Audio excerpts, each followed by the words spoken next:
Here we go, let's start the show.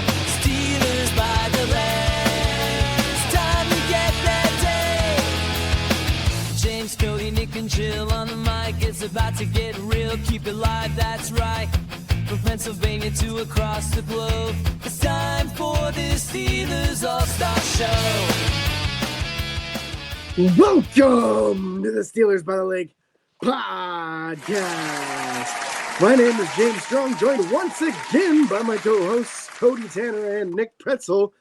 Gentlemen, how are you doing on this rainy Saturday morning? Dewy Saturday morning. Dewy. Yeah. It's a dewy day, and I'm doing all right, James. I'm doing all right. Nick, how are you doing? I'm doing all right as well. It's a beautiful sunrise happening over here, showing off some oranges now, making me get a little excited for this Ireland game. Oh, James, how you doing? Doing well, man. Doing well. Looking forward to the weekend here and the rare moment of the Steelers football on a 9:30 a.m. kickoff on a Sunday. Yep. This is craziness. I'm excited for it, and I think everybody else should be too. Yeah. Yeah, there's going to be a lot of things we're going to talk about, including Hall of Fame nominees for this upcoming year. We're going to talk about injury report for both teams, the Vikings and Steelers, break down the Vikings roster, give you our 2 keys to success in going out of Ireland with a dub, and then also score predictions as well. And Jill is not with us, unfortunately. She had to do some things extra early this morning, but we have basically commentary from her that we will share with you guys as well when the time is right. So can't thank you guys enough for being here. And let's start this show. Listen, Nick, you got something to say? I was going to say the time is always right to get yourself down to the hotel bar. That's a fact, Jack. Let me pull up the script here. I wasn't ready for that this early. You're all good. But while James is pulling up the script, Edinburgh Hotel Bar will be streaming the Ireland game. They're going to be open early. So if you're looking for an excuse to get down there, they're going to be having some breakfast specials. Was just talking to Pat the other day, and he's over in Ireland right now, but the hotel bar will be open for this game. The Steelers by the Lake podcast is sponsored in part by the Edinburgh Hotel Bar, offering a variety of dinner specials, including steak, seafood, and Italian pasta dishes located at 100 Meadville Street in Edinburgh. More information is available at 814-734-5103 or edinburghhotelbar.com. Yeah, and that is awesome. And speaking of Pat being in Ireland, here are some pictures that he posted. He's already over there, so that's at the airport. He also posted some pictures here from the NFL setup, so you can see the NFL's doing some things. Obviously, we're trying to. It looks like that's where people can go and sign up and try to kick a field goal. Is what that looks like, which is fun. And then just some cool, I guess, buildings is what he took of here. That's a Wild Duck, apparently Wild Duck bar, big time Steelers bar there. I love how much Steelers. It's going to feel like a home game for Pittsburgh, which is very, very exciting. And technically it is. Pittsburgh is the home team.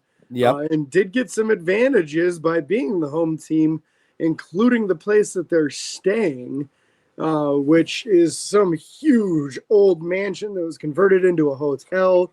The place has 2 practice fields on it, on the property. So Pittsburgh doesn't even have to leave the property for their practices prior to the game, which is mostly walkthroughs at this time of the week anyway. They've done all their physical stuff earlier in the week. But it's a real big advantage having such an incredible facility in hotel that they're staying at. Yeah. The big advertisement there, the Dublin game, showing off Justin Jefferson and TJ Watt. There's a little beer action for you if you need something in the morning. Apparently, Big Ben, Ike Taylor, and Marquise Pouncey were there. There's Pat on the right there. There's Big Ben being interviewed. You can see Pouncey and Ike Taylor on the screen behind him. And then the cool picture here is he was out one night and got to see Mason Rudolph, apparently. So Mason looks starstruck to see Pat, if I'm not mistaken. So a cool time, a cool thing for him. It's definitely a Steelers town, and we love it. We're excited for this game. So let's kind of get right into it. We're going to start, obviously, with some of the Steelers news behind the scene. 2026 Hall of Fame nominees. James, do you want to go over that lovely list? Yeah, absolutely. So it starts off with some new names that we haven't seen previously. I don't recall kicker Gary Anderson being on this list previously, but he is this year. David DeCastro on the list, and Marquise Pouncey also, who I believe this is the first time for each of them. Yep. Both of them had like 6 or 7 Pro Bowls in their career, and I thought both had a good chance of getting into the Hall of Fame. So we'll see how far they get in the voting process. James Ferrier nominated this year. James Harrison once again, who has made it, I believe, as far as the semifinal list. Carnell Lake, Alan Rossum, who didn't play for the Steelers for very long. He was a defensive back. And then, of course, Hines Ward, who has also made the semifinal stage multiple times at this point. So I would say Pittsburgh's got 4 guys that have a decent chance this time with the addition of David DeCastro and Marquise Pouncey. I think Pouncey's career has a little bit more accolades than DeCastro. I believe he has like 1 more Pro Bowl.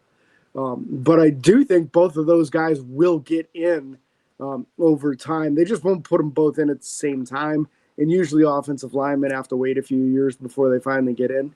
But this could have a negative impact for Hines Ward and James Harrison, who are already struggling to get in with a couple of very highly qualified offensive linemen who might end up kind of jumping in front of them and getting in there first. Yeah.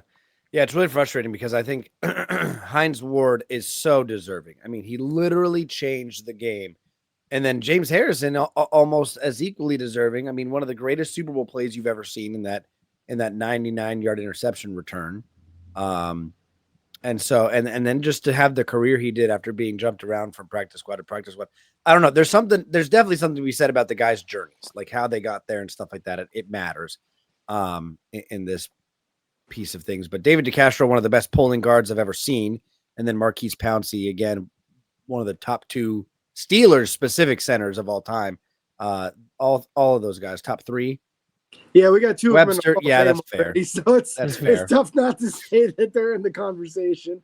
That's fair. Dermontti Dawson also being in the Hall of Fame already. Yeah. So, but I believe Marquise Pouncey belongs there with them. Yeah. Pittsburgh does good with centers. Maybe Zach Frazier can be on his way pretty soon. Okay, not pretty soon. I want to keep him around for a little while. Anyways, Yes, please. so we'll see what happens there. 128 nominees in total, and that's going to be tough to get. Honestly, I'm at this point, I'm just hoping one of them gets in this year. I'd just like to see a couple of them in the final stage. Honestly, that's been the issue is that Pittsburgh hasn't been able to get anybody to that final stage. So I'd love to see that. That'd be a nice change of pace. Maybe Pouncey get there and either Ward or Harrison be the other one. It'd be real nice just to get a couple guys to the point where we're waiting for that final announcement because there's a possibility some Steelers could get in. Yep. I'd like to have a reason to go to the Hall of Fame ceremony again. Yeah, I wish I would have gone with you the last time. Was I in? Where was I? Why didn't I go? I don't know. I wasn't it in was Texas. 2021 when I went. It was the first year they did one after not doing. Oh, I was getting divorced. Okay. Yeah. So that's probably why you didn't go. But probably. Yeah, that was a double ceremony year. So there were 4 Steelers going in that year. Nice. One of which being Troy Polamalu. Yep, that was a good year for us. Let's talk Pittsburgh bringing in somebody for a workout, James. Absolutely. Keeping it in the family. Nate Herbig. Yes, that same Nate Herbig, the big brother to Nick Herbig, the stellar outside linebacker for the Steelers, who, after not making a roster, actually retired from football. The team he was on previously working out for this offseason actually took him off of the retired list on Monday. So that's an indication to me that he has got some serious interest in playing again. And this could be the move. We'll see. There's lots of speculation that Will Howard's going to be the move that they fill that 53rd spot with. It's obviously not happening before the game. There really wouldn't be any point unless you were doing it from somebody from the practice squad moving up. But I think this is what we're looking at. Either Nate Herbig's going to go on the practice squad and somebody from the practice squad come to the 53, or somebody off the IR that's available. So your candidates ready to come off would be Will Howard, or even Corey Trice could also be available to come off. So I'm very interested to see what this means. I think bringing Nate Herbig back into the fold is a very good move. And if you would have had Nate Herbig on the 90-man roster and told me you could keep Nate Herbig or Max Sharping, I would have chose Nate Herbig. So I think he's an upgrade over what Sharping was. And Sharping, of course, now on the injured reserve, out for the year. Last year, that's what happened to Nate Herbig. That's why he didn't make the team. That's why Zach Frazier started. Herbig was plan A at center, and then they were going to kind of ease Zach Frazier into it as the season went along. He tears the rotator cuff in the preseason and ends up missing the whole season. So very, very interesting to me, and I would love to see him back in the black and gold. Yep. And the play from Herbig before going down was not bad. I was actually very pleased with the play that we were seeing from him there. So I wouldn't, and I believe he's not naturally a center either. I believe he naturally plays guard. Yeah. So to be able to have another versatile lineman on the depth chart, one who's familiar with Pittsburgh as well, and whose brother plays there, you know how Pittsburgh loves their family ties. Yep. I would really like to see us bring him back if we're able to find a spot for him. Yeah, and realistically, too, you look at, does the guy have anything left in the tank? If he does, and you can bring him back for next year, okay, that does help with some depth in the room. Then you have him and Spencer Anderson that are capable backup guards who could start if you need them to. And then it doesn't put as much pressure on finding a high-end replacement for Isaac Seumalo for the 2026 season, because we assume that they're going to move on from him as his contract expires at the end of this year. Yeah, I don't see a reason for keeping him unless he changes something drastically this year and starts performing like a Pro Bowler again. I don't see Pittsburgh keeping him. And it doesn't, and like you said last week, James, I went back and watched the highlights because sometimes I just like to get my mind going about who I should watch this week for improvements or decline, whatever. And you were right. I mean, he doesn't look like he wants to play football right now. And that's just tough to watch. He looks disinterested at the end of plays to me. Yeah, he's just walking away while Zach Frazier is trying to push Jalen Warren down the field in a pile, and he's just walking away. It's just Yeah, because that one extra guy can make a huge difference, especially when you're talking about 300-pound men whose job it is to move other bodies. If you get into that pile and help your buddy out, it can make all the difference in the world. So when you just stand while everybody else is pushing in the pile, man, I don't like it. Yep. Yeah, very frustrating. Let's move over to the injury report and talk injuries real quick. I'll go through the Pittsburgh Steelers injuries. We have a couple that are non-injury related. Just a contusion to the birth certificate means they're old, they're veterans, they're resting. Darius Slay was one of those guys. Jalen Warren listed as that as well, but also dealing with a knee injury. We'll get to that. Isaac Seumalo was resting. Jonnu Smith was resting, also dealing with a hip injury. And then TJ Watt resting, Cam Hayward resting, and DK Metcalf. Now going back to the two other guys, Jalen Warren dealing with that knee injury is listed as questionable. Didn't fully participate all week in practice, but was limited all week. Jonnu Smith didn't participate on Wednesday and was limited the past 2 days, also listed as questionable with that hip injury. Then you have Patrick Queen dealing with an oblique. He was full participant the last 2 days. I'm assuming he'll play. You have Joey Porter with that hamstring, limited practice all week, is listed as questionable. Deshaun Elliott with the knee, unlisted as a game status, so he'll probably go. He fully participated yesterday in practice. Alex Highsmith already listed as out with that ankle. That's what we expected. Hoping to get him back after the bye week. And then that's it for Pittsburgh Steelers injuries. Again, would really like to see Highsmith come back, and then obviously hopeful for Joey Porter, Jalen Warren, and Jonnu Smith, and excited to see Deshaun Elliott back. Yeah, that's the big one for me is Elliott, and then the other big one for me on this one was Slay, because he was taken out with an injury, I believe, in the Patriots game for a short bit and then came back. So it's good to see that doesn't appear to be really affecting him at all this week, that he's going at full motor and ready to go.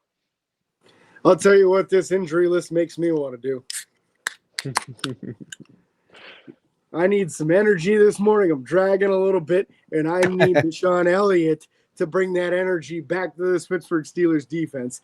It's such an important part of this defense. I was just talking about this with a friend of mine yesterday, and telling them, one of the things this offseason was the reason they felt comfortable moving on from Minkah Fitzpatrick is because how good Deshaun Elliott has been on the field.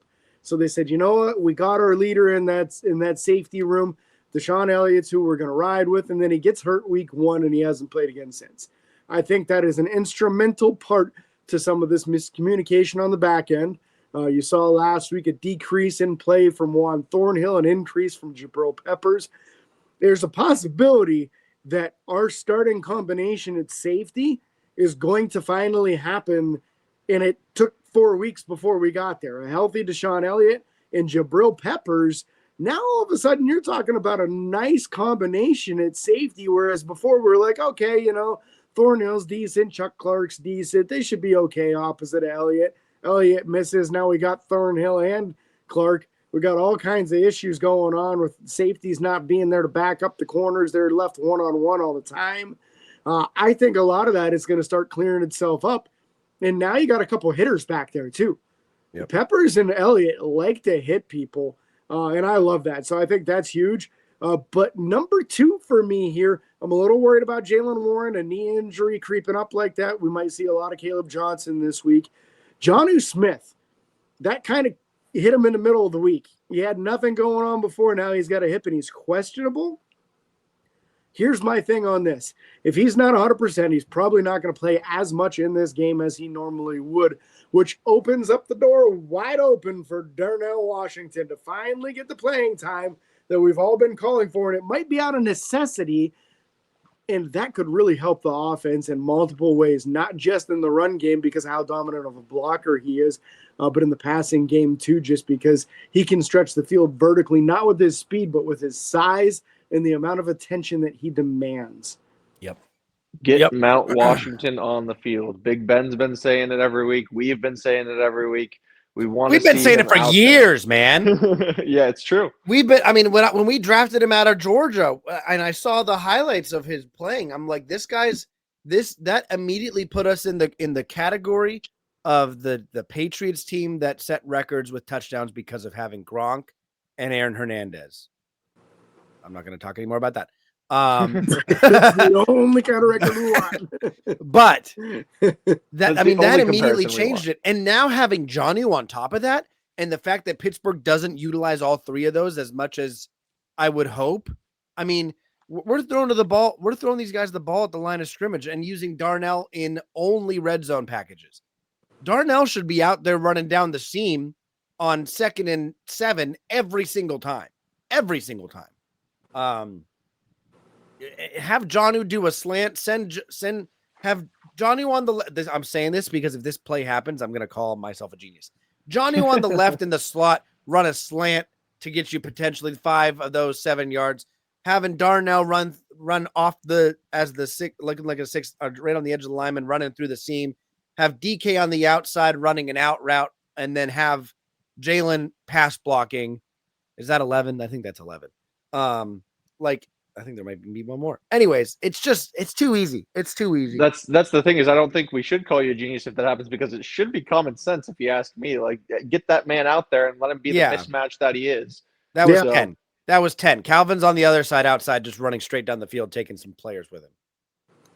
Yeah, to me, the misuse of Jonnu has been one of the most frustrating things because of how athletic he is, how much of a good move guy he is, and so many of his targets are at or behind the line of scrimmage. To me too, like if you're struggling this much in the run game, line them up tight like it's a regular tight end, put them in motion and send them all the way to a sideline. Usually a linebacker is going to follow. If a linebacker follows, that's one less guy in the box, which will absolutely open things up for the run game by removing one of the best run defenders. Don't worry about whether or not he can block him. Have him take him out like it's a wide receiver running or out. And I bet you it helps out. So a lot of opportunities here. Hopefully we get to see Pittsburgh expand their offense a little bit more. One side that isn't going to be expanding their offense is going to be some of these injuries going on the Minnesota Vikings side of the ball. So We'll start off with game statuses here. We're going to go through the Friday injury report. J.J. McCarthy is out with that ankle injury. We knew that. He was subbed in by Carson Wentz last week. Andrew Van Ginkel with a neck injury is out. So that's big. That's one of their best pass rushers for the defensive side of things. Safety Martellus, Josh Martellus, has a foot injury and is a full participant on Friday, so he'll go. Defensive lineman Jalen Redmond with a hand injury is a full participant. Will go.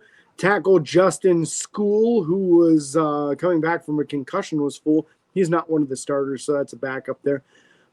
Guard Donovan Jackson with a wrist injury did not participate Friday, has been ruled out for the game. This is the starting left guard. So this does mean there will be a backup left guard who will primarily face Cameron Hayward all game long. Beyond him, center Ryan Kelly coming back from a concussion. He was a full participant. Tight end Ben Urasek with a knee did not participate and has been ruled out for the game. I do not believe he's the starter. I think he's the second or third string there. Yeah, TJ Hawkinson on the Hawkinson's primary. a beast. Yeah, so on the defensive line, we've got both Jonathan Allen and Javon Hargrave getting some rest there, but both are going to play. Offensive tackle Christian Darrisaw coming back from his injury, and also Harrison Smith with a vet day, but he will be playing also. So very, very interesting. A pretty long list there in some key positions. Nice to see some outside linebackers, pass rushers that might give our tackles a little bit of a break this week.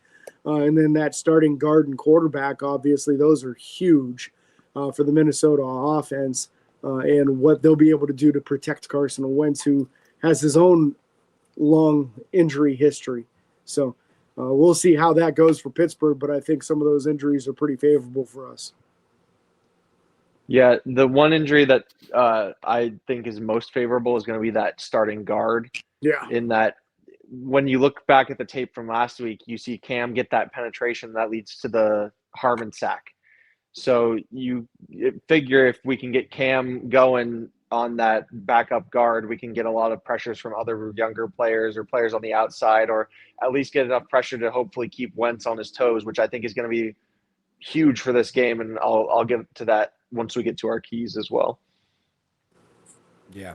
I was talking about Steelers football pretty much all week with a bunch of guys at work, and they're talking about the outside linebacker depth. And I think that the benefit with these injuries is, yes, Cam's gonna have a better game, but they're also gonna have to double him. They're gonna have to send some help, and so you're gonna get guys like TJ, Jack Sawyer, Herbig getting these one-on-ones that are, and maybe they'll get chipped, and maybe they'll get help from tight ends and running backs, but someone's gonna have a game. One of these guys is gonna break through once or twice, force a fumble. TJ always does it, but I'm very excited to see what these other guys can do, because this is gonna be a game where the emotions are high from just the excitement of being in another country. Some of these guys maybe have never been to another country. I don't know. That doesn't happen all the time. So I'm excited to see what happens. There was actually a video of the Steelers leaving, and one of them specifically mentioned, I can't remember who it was, but he was like, "This is my first time leaving the country." So it's probably Skronik. It was probably Ben. No, it was not Skronik. I would have known if it was him. But and also there was another video I saw where Art Rooney was talking about, like how much this means to his family and all that kind of stuff. So like they're putting a point of emphasis on this game, and they also are facing some former personnel. Brian Flores is now the D coordinator for the Vikings, who was a coach with us for a little while. So a very well-respected defensive coach. So they're going to have their work cut out for him, but I think they'll have a little bit to prove there, trying to say like, hey, we moved on from this guy and we want to show that we did so for good reasons. So I don't know if that conversation's been had in the team meetings or not, but at least it could provide another form of motivation to go out there and show these guys that they mean business. Yeah. Yeah, and I think with the Flores conversation there, he has a ton of respect for Mike Tomlin. So I wouldn't expect anything dirty from the Minnesota side of things, because Flores was basically about to be blackballed out of the league, and Tomlin brought him in. He went to management and said, this guy's a defensive genius. I want to bring him in. I want to create a position that doesn't exist currently for him. and I want him on the staff. They said, hey, if you want him that bad, bring him in. So his resurgence and ability to start climbing the ranks again in coaching staff has everything to do with Pittsburgh sticking their neck out there for him when Miami and New England were basically trying to blackball him out of the league. So a very, very talented defensive coach. Our defense was incredible the year that he was a defensive assistant coach for us. And honestly, if we had a defensive coordinator position available, I think Pittsburgh would have easily given him the spot. Just the spot was taken already. He honestly should have a lot of respect for Pittsburgh, and I don't think anybody in Pittsburgh is saying we moved on from him for a reason. It was more of a we helped him get the opportunity that he deserved once again. So I think there's going to be a lot of mutual respect going on there, but a very, very talented defensive mind and coach, no doubt about that. The thing I'm excited for is that I think that what we've seen previously, you guys touched base on the Cam Hayward situation going against the backup guard, the fact that they're probably going to have to give him a little bit of help. Really, the only help you can give a guard is a center, because if you try to help with the tackle, now you've got an outside linebacker running free, so the tackle can't really help. So if the center is got his attention over there, that really opens up the possibility for A-gap blitzing, which we saw some extreme success from that. Week 2, we saw Peyton Wilson getting some really good pressure in the A-gap, and also Patrick Queen. Both of these guys are highly skilled at blitzing through the A-gap, which if you're not familiar, that's between the center and the guard. So if the center is distracted and he's over there, now you're going to have a hole right up the gut. And we got 2 really fast middle linebackers who are good at getting after the quarterback from that position. So that's the thing I would be hoping that Pittsburgh would be talking about this week, is a reemergence of that A-gap blitz with the middle linebackers. Yep. Do we want to turn over and talk depth chart? Yeah. Okay, I figured. So we're going to talk about the depth chart for the Minnesota Vikings and who's going to be playing. Carson Wentz obviously going to be the quarterback on offense. Carson Wentz having the phenomenal but up and down career in Philly. He won a Super Bowl, but unfortunately he was sidelined. Nick Foles wound up beating Tom Brady. We all love that. But Carson Wentz, a very capable quarterback. Honestly, more scared of him than I would have been JJ McCarthy. I think JJ would have felt a lot of pressure. I think Carson's been in the league long enough that he won't be as disgruntled by the pressure he's feeling from Pittsburgh. Running back, they have a slew of guys. Aaron Jones and Jordan Mason will be the 2 most likely to receive handoffs. Fullback CJ Ham, don't be surprised if he does get involved.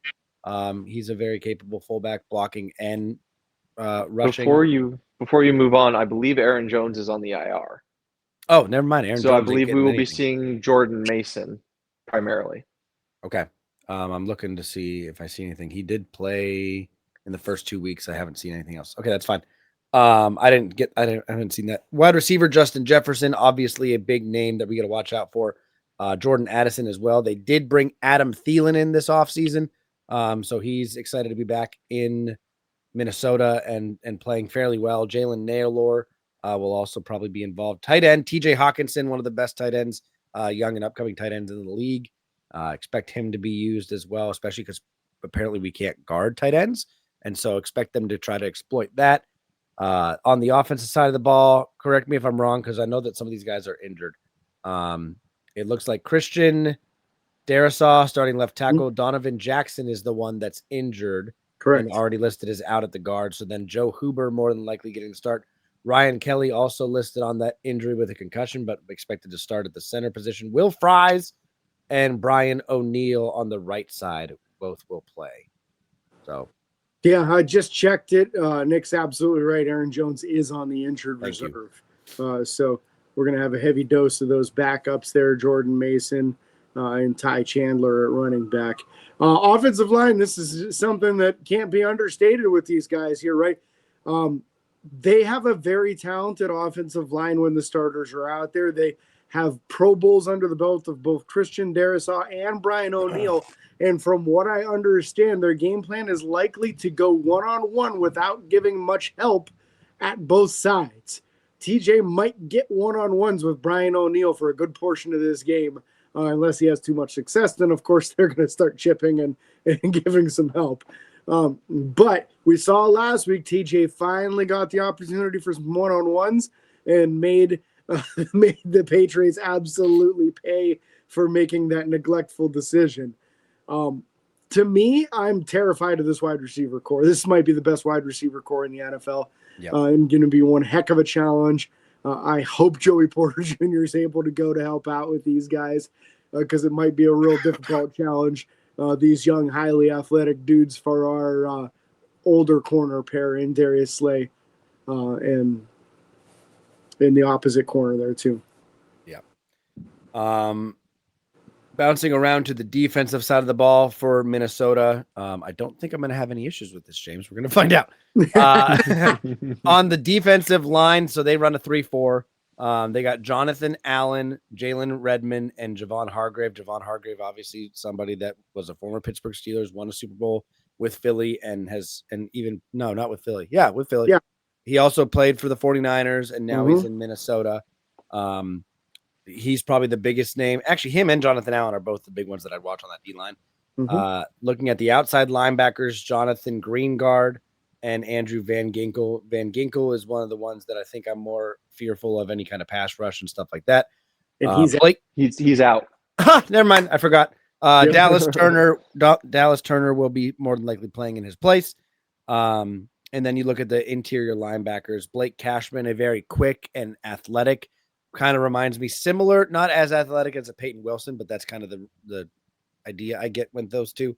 And then Ivan Pace Jr. being on the other side or the other interior linebacker. And then kind of where the strength is in the secondary is going to be safety Harrison Smith, going with Joshua Metellus as the other safety.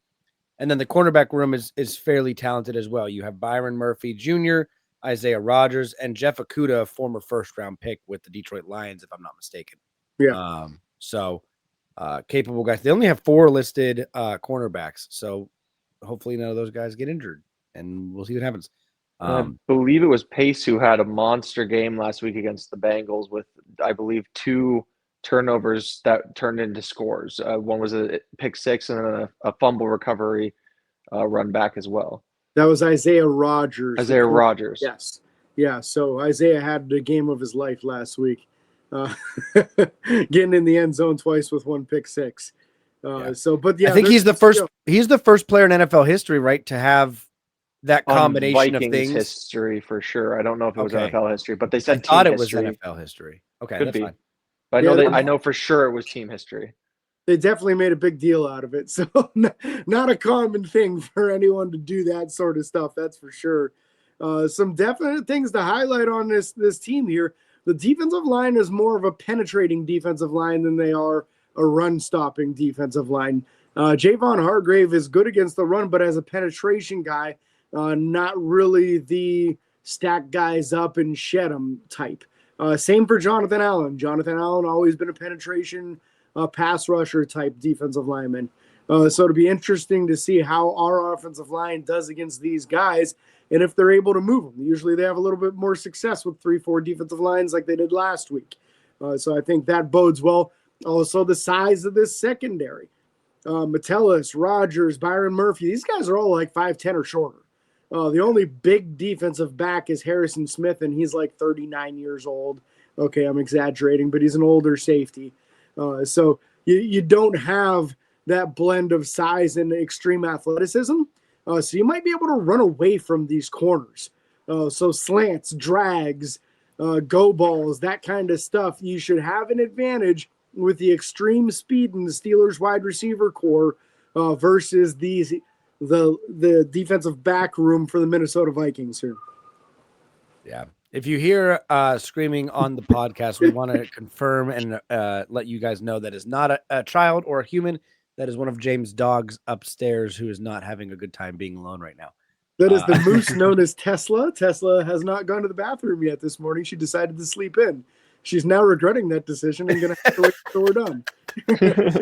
And James might be regretting that decision later. We'll find out. He might be. Nope, she doesn't go in the house. I'm good. That's fair. Let's take a look at special teams real quick. Kicker Will Reichard, punter Ryan Wright. He'll also play the placeholder. Long snapper Andrew DePaula, because they matter too. DePaula asked the Cincinnati Bengals about long snappers. And then kick returner and punt returners listed as Miles Price. So he will be the guy getting most of those. Ty Chandler will also be back there with him on kick returns. Gonna be a fun game. Expect fun things. I'm hoping Pittsburgh can do some things. We'll get into that breakdown right now. Let's go ahead and jump to keys to success. Do we want to just share Jill's 2 before we do anything else? Yes. Yeah. Exactly what I was thinking. She gets hers because she's not here. So okay, I'll give her a little shout out too as well. She did say in a message to us this morning that she loves Ireland. She's student taught there. And fun fact, she actually has a signed terrible towel in Ireland, and it's hanging at the Woolshed Bar and Grill. Yes, it's spelled correctly. It's bar, not bar. And this is her with that autographed terrible towel. That's like a cool thing. Like that's really actually kind of baller. So I hope that she has someone there or somebody, a friend or whatever, that can go and check and see if that is still there. It looks like it's SRU for Slippery Rock University, and then she was one of the teachers that signed that. So cool for her. Keys to success for Jill: 1, get points off of turnovers, even if it's a field goal. We had 5 turnovers last week and only 14 points to show for it. Number 2, long sustained offensive drives. Offensive snap count has to increase, and we need to win time of possession. We currently are like 30 plus different snap count between defense and offense. While that works temporarily, that will not work long term, and they got to figure that out now, not later. Ideally, they need to have possessions over 30 minutes in this game, or for over 30 minutes, which is funny because, ironically, I'm pretty sure I talked about this before the show. I didn't share it on the show. Pittsburgh and Minnesota are actually eerily similar in time of possession right now, and they both stink. It's like 28th and 30th. I think they're 28th and we're 30th. So those are Jill's 2 keys to success. And we all know that she wanted to say get off the field on third downs, but she's going to leave that one for us. So we'll see if we can do that moving forward. Let's go with Nick. You can start on this one. We'll go Nick, James, and then myself. All right, putting me up first here. I see how it is, Cody. My first one is I want to get a lot of pressure on Carson Wentz. I think that's going to be instrumental in getting our defense to be able to do what it needs to do. So I want to see us hold him to getting the ball out majority of the time faster than 3 seconds. I don't want him to have 3 seconds with the ball. I want the pressure to average be getting to him, keeping him having to get the ball out in under 3 seconds. Don't give him time to throw. I like it. James? Just writing that down here. So for me, key number 1, I think this is the opportunity that Pittsburgh's been waiting for. I think it's kind of a perfect storm going on with injuries on the opposite side. Some guys coming back from Pittsburgh. And maybe even a little bit of change as far as injuries on the Steelers side might force their hand a little bit. This is the week Pittsburgh goes over 100 yards rushing. I think if they go over 100 yards rushing, it will lead to those sustained drives that Jill was talking about, and it's going to allow us to get some points on the board and keep their offense off the field. So I'm going 100-plus yards rushing by the entire team. Because I don't have faith in any one guy doing it right now, especially with Jalen Warren possibly not playing a lot in this game. But I think the reemergence of Caleb Johnson, this could be a game that goes very well for him. If Jalen misses some time, they go heavy with Caleb. He could really show what he's got tomorrow, that is. So 100 yards plus for the team rushing. Love now, that. Cody, you're up twice. I know. I'm ready for this. I've prepared myself mentally. Number 1 is going to be, I think, a surprising one. I want to see the backups have to get involved. The backups on defense specifically, have to still provide pressure, provide stats, make a difference. I need impact plays specifically from backups. And so what I mean by that is I want 2 significant stat lines, 2 stats from any backup on defense, then, and in my mind, that's sack, forced fumble, or interception. I want to see 2 backups have at least one of those stats each in this game. Or if one guy wants to get a forced fumble and a sack or whatever, that's fine. But I want to see our backups still provide pressure and quality snaps when our defensive starters are resting. My Question second for you, Nick, before you move on to your second one. Are you going to count Nick Herbig as a starter this week because he's going to start? Or excuse me, yes, as a starter, yes. Yeah. Okay, cool. So I'm talking Jack Sawyer. I'm talking DeMarvin Leal. Y.A. Black. Leal, yes. Yeah. Okay. Anyone not in that starting crew. Daniel Quale. Sure. Even at this point, what Chuck Clark would technically count for that because he should be a backup this week. Yeah. Juan Thornhill. Juan Thornhill, yeah, any of those guys, any of the supporting cast, Corey Trice, whatever. And then my second one is going to be more offensive focused. I want to see a 300-yard passing game. I want to see us use the talent we have. I want to see us move the ball downfield, stop throwing it to the line of scrimmage to 6'7" tight ends. I want to see that we can play football on offense that isn't just dings, dunks, and hopefully get a good 15-yard run. So not to counter yours, James. I still would love to see a 100-yard rushing game, but I want to see us put 300 plus in the air. No, I think that goes hand in hand, though. If you're successful running the ball, it's going to open up passing lanes. So I really do believe in, and vice versa, too. If you're really successful passing the ball, they're going to have to force to come back off the line of scrimmage, which is going to open up some running lanes. So it's extremely important to be successful on both sides, in my opinion. Don't take that 400-yard game from us, Cody. I'm going to go with a very specific player that I expect to have a big game in this game. And I'm going to give you a specific stat line on it as well.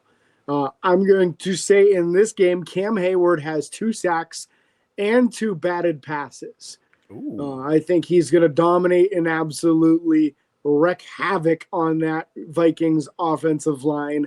And they're going to wish that they would have taken 3 offensive linemen in the first round somehow, all just to block Cam Hayward. This is the reemergence of Cam. Last week was an incredible performance by him. I thought he was pretty decent the first 2 weeks, but dominant last week. I think he takes it to the next step. And now people start talking about, my goodness, with TJ playing better, with Cam, with Nick Herbig looking as good as he is, Patrick Queen really stepping it up in his run defense last week. You're starting to see some real key players with some big performances. So Cam Hayward, 2 sacks, 2 batted passes this week.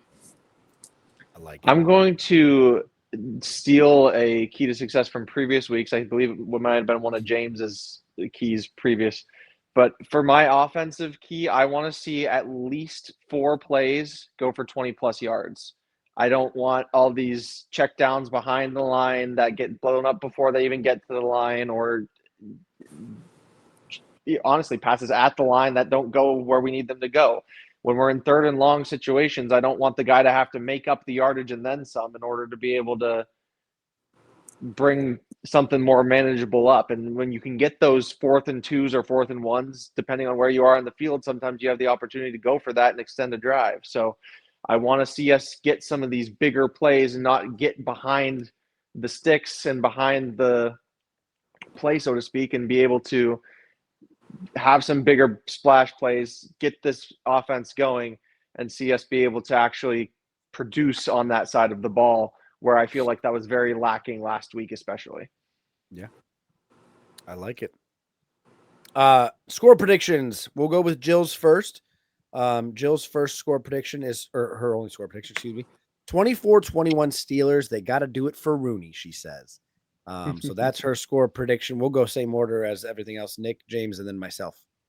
Yeah. So I'm going to be probably a bit of a downer. I am very much worried more than I was previous with seeing the offense struggle, with seeing how stout this defense can be, and with the fact that we're facing Carson Wentz and not J.J. McCarthy, who apparently can't play football until the 4th quarter.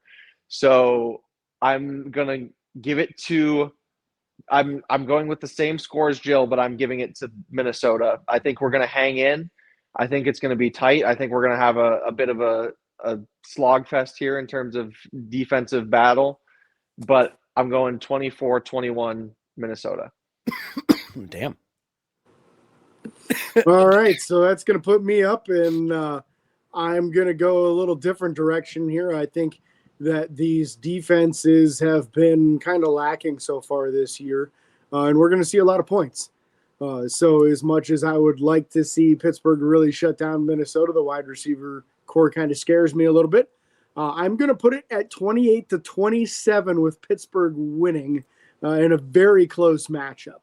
Lots of points make it exciting for all the Irish folk over there in Pittsburgh, coming away with a late, 30 seconds left touchdown to win the game. Ooh. So this is where I'm going in a direction that I don't necessarily want to go, but I'm gonna. I think Pittsburgh is going to have a game. I think Pittsburgh's got to put it together. I think they're, I'm hoping that Mike Tomlin and the supporting cast of coaches finally said, hey, we're better than this. We need to go show it. And I think they're going to put it on display in another country. And I think Ireland's going to have a phenomenal time watching Pittsburgh put up 35 points in a 35-17 win over the Minnesota Vikings. 35-17, is that what you said? 35-17. Please prove Cody right and me wrong. please. We'd love for you guys to share your score predictions or keys to success with us. Feel free to DM us or send it to us. Again, we can't thank you guys enough for listening or watching. Be sure to like and follow on Facebook, Twitter, Instagram, TikTok, and YouTube. Subscribe. Ring the bell. It's free. It doesn't cost a thing. Don't forget the 5-star reviews on Apple Podcasts. Make James very happy. And until next time, this is your host, James, Cody, and Nick Pretzel, signing off. Peace.